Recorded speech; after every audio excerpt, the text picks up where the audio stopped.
Welcome to another special edition of INTERGEO TV here at the INTERGEO 2014 in the Trend and Media Forum, a production of Studio B60. My guest is Bruce McCormack. You are president, welcome, of the EUROGI. It's called European Umbrella Organization for Geographic Information. And you have a conference running here during the INTERGEO called Imagine. Tell me something about it. Yeah, we've got the conference running today and tomorrow. We call it Imagine. It's in fact the second of our conferences in the Imagine theme.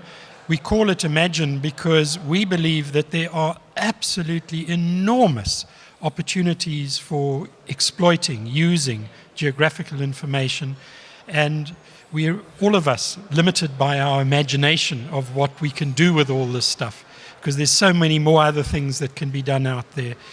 So we like to try and extend our minds to see where are these other opportunities. So this is the second Imagine conference, as I said, today and tomorrow at INTERGEO. So give me an imagination what is possible in geographic in the future with all these data things and all these trends. There's lots of trends going on, okay? I'll just mention one of them, which is the jargon word, the Internet of Things. Essentially what's happening is sensors, little things that can read the atmosphere, the temperature, where it is, the chemicals around it, the amount of noise, all sorts of things, how it's moving. You have these sensors, and they're going to be built into actually billions of different devices. I did work for the World Bank, and we looked at South Korea as a good example of where geo is going. And for example, they talk about the motor car talking to the kettle that boils water at home. That's just one trivial little example, but motor cars talking in inverted commas to the road so that you don't need drivers anymore. That's just one example. There'll be sensors all over the place.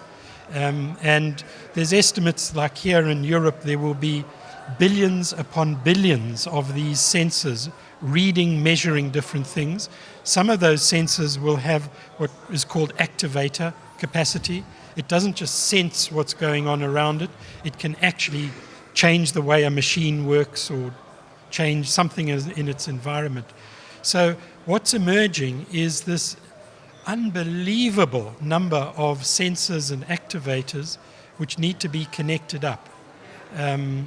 That's the one thing. There's advances going on inside and outside positioning, and we all know about GIS, Geographical Information System, GPS, which is outside, but increasingly inside you can position things.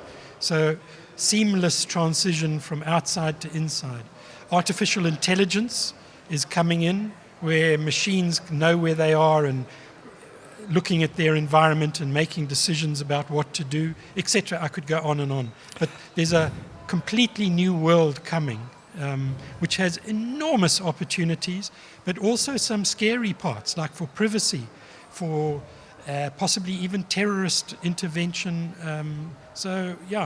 But it's interesting. Fascinating in an ambiguous way sometimes like that. Yeah. Talking about connections, how important is that you have this conference Imagine during the INTERGEO?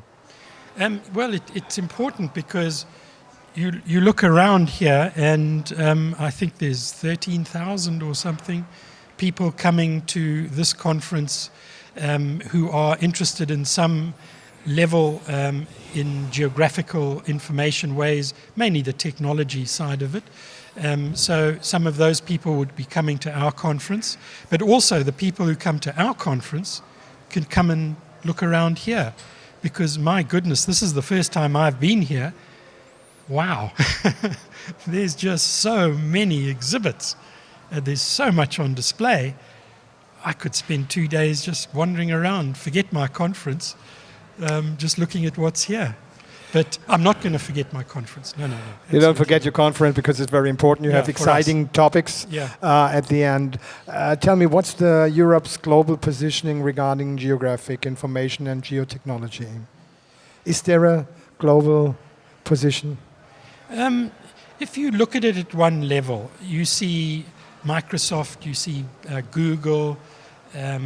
These are major companies that are doing lots and lots of things. A lot of the software is the major GIS, Geographical Information Software company, is an American company. So America is really in a very much a leading position.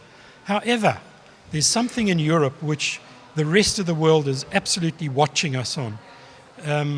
I don't want to go into too much detail, but there's a European directive called INSPIRE, which requires the establishment of a European, I'm using all this jargon word, but anyway, a European spatial data infrastructure. Yeah. And essentially it's pulling together spatial data from health, from all sorts of different sectors, and making it seamlessly, so that you can sort of seamlessly go between the different types of data. This INSPIRE directive, setting up the European spatial data infrastructure, is built on national spatial data infrastructures. I can assure you the rest of the world is really looking at us because we are trailblazers in a global sense with what we're doing on this INSPIRE. Having said that, what's actually going on is we're thinking beyond INSPIRE. INSPIRE should be fully implemented by 2020, so there's still a long way to go. It started effectively in 2007, so that's 13 years to implement, but we're already looking beyond INSPIRE. What comes next? And we, EUROGI, one of the sessions we've got at our conference tomorrow is on exactly this, what comes next.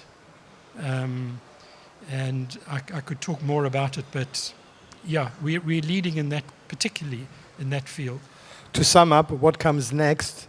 Give me your vision, your position, your message from the INTERGEO 2014 as a conference director of the Imagine. What comes next is, I believe, us to use the work that we've done here in Europe.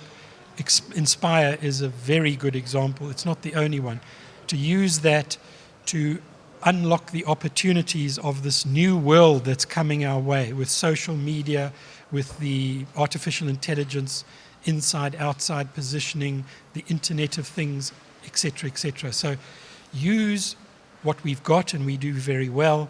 Look into the future, see what the opportunities are, and exploit those opportunities with the strengths that we've got.